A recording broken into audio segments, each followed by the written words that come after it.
personalan dito, trabaho lang. Ang SMNI hindi maihanay sa media at hindi maihilantulad sa mga tunay na mga media.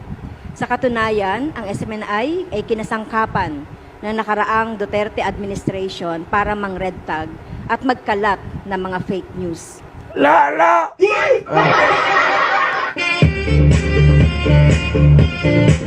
Wala daw personalan, sabi ni Tambaloslos. Ginagawa lang daw trabaho ng mga tambaloslos. Sobra-sobra na nga ho, sir, yung pamimersonal ninyo sa SMNI, kay Pastor Kibuloy, papakulong na nga ho ninyo eh. Ikaw din isa ka pa, Franz. Ano, SMNI, hindi tunay na media? Dahil doon ang gagaling yung fake news? At doon ang nag-red tagging? Bakit ba ninyo itinatanggi na meron kayong kinalaman sa komunista? Sige, ito na lang. Hindi ka komunista. Sabihin na lang natin. Hindi ka komunista, pero gayahin mo yung ginagawa ng SMNI ni Pastor Kibuloy. Araw-arawin mo yung komunista, CPP-NP, tuligsain mo dyan sa plenaryo. Magsalita ka araw-araw. Magsalita ka sa inyong FB page. Magsalita kayo sa inyong mga social media. Galit kayo sa komunista. Galit kayo sa CPP-NPA para maniwala kami sa inyo na fake news yung SMNI, nag-red tagging ang SMNI. Kaso hindi nyo magawa yan eh. Kasi nga, may punto ang SMNI. Lehitimo yung mga birada ng SMNI. Totoong balita ang SMNI. Natakot kayo sa SMNI. Kasi nga, dahan-dahan, hinuhubaran ng SMNI ang inyong mga maskara. Tunay na pagkatao, no? Pamailin del Rosario, magandang hapon. Anyway, alam naman yan ng taong bayan. Depende na lang po talaga sa mga Pilipino kung magpatanga-tangahan. Sinabi na yan ni Tatay Digong, yung kabag na yan. Kakabag-kabag tayo dyan. Di, aminin nyo na balakid talagang SMNI sa lahat ng inyong ginagawa ngayon. Kaya ito ngayon ang estratehiya ninyo, plano ninyo, tanggalin ang prangkisa. Ibalik nyo ang ABS-CBN. Sa bagay, talagang, sabi ko nga sa inyo, pag tinamaan kayo ng karma, kakarmahin talaga kayo to the max eh. Narito naman yung sagot ni Attorney Salpanelo dyan patungkol po sa issue ng SMNI. Samantala, inaprubahan na ng House of Representatives ang panukalang batas na naglalayong bawiin ang prangkisa na ipinagkaloob sa Sunshine Media Network International o SMNI. Sa isang sesyon noong Miyerkules, inaprubahan ng HOR sa ikatlo at huling pagbasa ang House Bill 9710 na naglalayong bawiin ang prangkisa ng SMNI sa mga kadahilanang kabilang ang di umano'y pagpapakalat ng maling impormasyon at paglipat ng pagmamay-ari ng walang pag-apruba ng Kongreso. Ang panukalang batas na inihain ni Representative Ramon Rodrigo Gutierrez ng One Rider Party List ay nagrehistro ng 284 yes votes, 4 on the negative at 4 naman po ang nag-abstain. Anong reaction ninyo dito, Attorney Sal? Kasi mukhang in-expedite ito pong bill po na ito.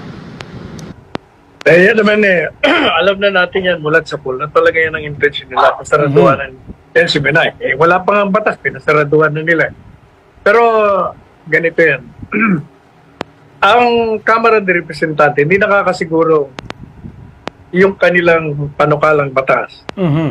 May kahalintulad na panukalang batas sa Senado. Sapagkat mayroon pang 24 senadores doon. At kailangan majority magkaroon din ng katumbas na batas na pag-revoke ng lisensya ng SMNI. Alam niyo naman ang mga senador, sabi nga nila ang bawat isa dyan may kanya-kanyang republika. So hindi mo alam kung ano ang takbo ng mga utak ng mga yan. Correct. Dahil pag hindi sila nakakuha, hindi nila naipasa yung counter in the same measure ng pag-revoke, di walang batas. At even assuming na makapasa sa Senado, naipasa, Hindi pa naman magiging batas yan unless pirmahan ng presidente. At dito nakasalalay ngayon kay Presidente Marcos Jr. Kung papayagan niya ang isang batas na sumisira sa kalayaan ng pagpapahayag ng mga taong bayan at ng mga networks. Okay. Ito yung pinaka-crucial ngayon at tama naman si Atty. Sal talaga. Na yung mga senador, 24 yan. Pero may kanya-kanyang prinsipyo, may kanya-kanyang agenda, may kanya-kanyang interest, no? Lalo na ho ngayon under Bangag administration. Wala ho eh. Sorry to say, Atty. Sal, yung mga senador ngayon, masyado po silang takot. Takot sa minority diyan sa Senado. Sino ba yung miyembro ng minorya? Naghari-harian lang naman sa minorya diyan sa Senado ay si Hontiveros. Kuno ha, minorya kuno. Sinabi nilang minorya. Si Coco Pimentel. Ang nakakatakot dito, Atty. Sal, yung minorya na tinatawag nila, parang lumalabas, siya ang majority leader. Oo, para sa akin. Sa nangyayari ngayon kay Pastor Kibuloy at kay Tatay Digong, mga Duterte, kasama kay Inday Sara, ang lumalabas na majority leader ay si Hontiveros. Lahat ng mga itinaas ni Tatay Digong, inisip natin, nakakampi ng mga Duterte, talagang taob kay Hontiveros. Siya yung nakikita natin na majority leader.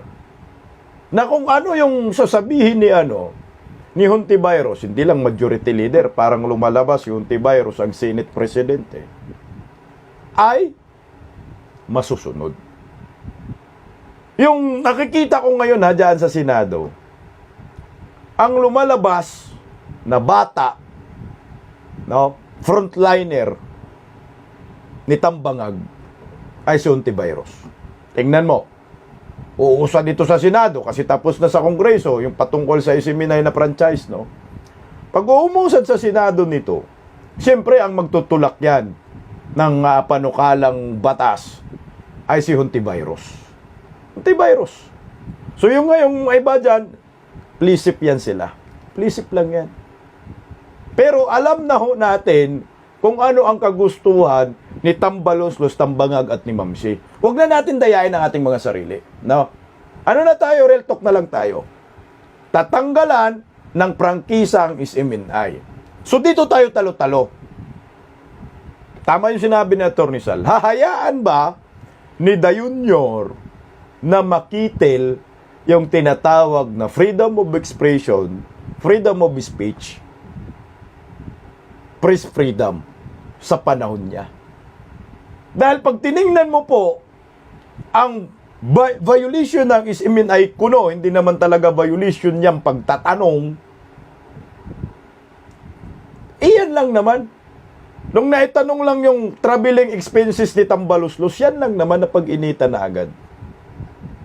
Kung ikonsidera ni Dayunior yan, may alam bang batas si Dayunior?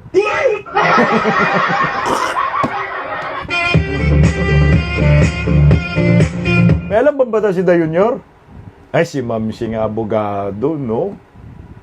Sabihin ni Mamsi, permahan mo na. Tapos. Tapos na. So, tingnan mo, kung sakali, Atty. Sal, pipirmahan, pakinggan natin yung susunod na pahayag ni Atty. Sal. Ito po yung mangyayari. Ito, Tandaan natin that there is a provision in the Constitution which says the freedom of speech and of the press is guaranteed. Not only that, there is also a provision that says that people have the right to know. They have the right to information. Sila nagdadala ng informasyon. Diyan ngayon makikita kung gaano kagaling itong Presidente Marcos Jr. Sapagkat he can always veto. Pwede niyang hindi lagdaan. upang mapunta na sa inodoro yung panukalang batas na yan. O, kaya hindi ko ka nakakasiguro. At in the event also, itong senaryong ayaw nating mangyari, subalit, ito ang gaya ng sinabi ko dyan sa Liwasang Bonifacio, ang beginning of the end, ang pasimula ng katapusan ng panggigipit ng lahat ng mga taong nasa kapangyarihan na siyang nagiging dahilan ng pagsira at pagyurak sa makademokratikong lipunan ng ating bansa. Nako! Narinig nyo, naintindihan nyo yung huli na sinabi ni Atty. Rizal? Pagtapusin ni Dayunyor ang prangkisa ng SMNI, katapusan din nila. Katapusan ng kanilang panggigipit. Nako, Atty. Rizal, ang nakikita ko, yan talaga ang kanilang balak talaga ha. Tanggalan talaga ng prangkisa ang SMNI. Gusto ko yung huli. Yung sinabi ni Atty. Rizal.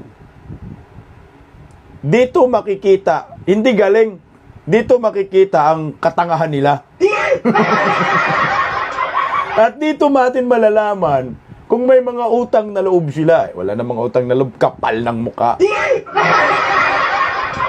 Ang punto dyan ni Atty. Rizal, tinuluyan nyo, hindi nyo ibito, tinuluyan nyo, alisin yung prangkisa ng SMNI, dyan na rin ang mitya ng katapusan ng mga tambangag administration. Dapat kakampi natin dito yung mga mainstream media, SMNI. Kakampi dapat Kasi nga, yung pinaglalaban dito ng SMNI, press freedom Wala namang kasalanan ni SMNI. Kakampi nating mga Pilipino to. Lahat. Pro ka man, anti-BBM ka man, pro-BBM ka man. Laban ito natin lahat. Lalo na kayo mga political vlogger. Lalo na yung mga tambalosnos, mga bayarang, mga bubo, mga balager.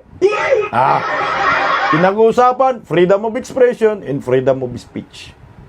Kailangan sama-sama natin ipagtanggol ito at ipaglaban. Na ang ginagawa ho talaga nila sa SMNI, pinapatahimik dahil takot sila. Tuloy Atty. Rizal. At syempre, magiging question din kung pag umabot na ito kay Pangulong Bongbong Marcos, magkakaroon ba siya ng delikadesa na ipasara yung tanging network na nagbigay sa kanya ng boses nung panahon na nagkakampanya siya before he was elected as President, Atty. Sal. Samantala, tanggap po muna tayo. Yes, Atty. Sal? So, yun ang magiging litmus test niya eventually. Delikadisa? Tiyangina, walang uso yung delikadisa sa mga Marcoses. Wala yan. Delikadisa. Wala ho. Kasi kung may delikadisa pang mga yan, nung pagkaputok pa lang ng pag-imbestiga sa SMNI, pinara na ni Dayunyor. Sinabihan na ni Dayunyor yung pinsan niyang hari ngayon. Sinabihan na ni Dayunyor yung asawa niyang presidente ngayon, tigil nyo yan. Magkaroon tayo ng delikadisa. Yan sinabi ng reporter. SMNI lang ang nagbibigay ng busi sa kanila nung pangangampanya. Kapal ang mukha nga yan, mga walang utang na loob yan Walang delikadisa, hindi uso sa kanila. Sorry to say that. Pag oligarkiya ka, alta ka, sabi ni Palangga, talagang hindi uso sa inyo yung salitang delikadisa. Utang na loob, hindi yan nagmamatter sa inyo. Hindi yan mahalaga sa inyo. Kasi oligarkiya kayo, alta kayo. Wala kayong pakiramdam na gano'n. Delikadisa? No way. Sabihin talaga kayo. Kaya, kung mangyari man yan, iabangan natin yung sinasabi ni Atty. Sal. Katapusan na rin ng mga nanggigipit sa SMNI. Tama naman, para sa akin. May karma ho talaga. Sabi ni Erlinda Bautista, the penalty for SMNI should be suspension, but not franchise. That is abuse of power, and BBM is part of the game planner. Traidor. Karma is always. Oh. Ano yun, ma'am? Yung huli mo, ma'am? Sorry, ma'am, ha?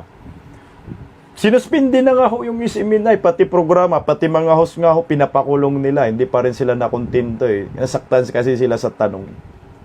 Yan ang nakakatakot ngayon kasi magtatanong ka, kukulong ka. Ito yung maganda. Tingnan mo, ha? Pag nagtatanong ka ngayon sa gobyerno kung saan mo ginastos yung pera, kulong ka. Pag smuggler ka, may posisyon ka.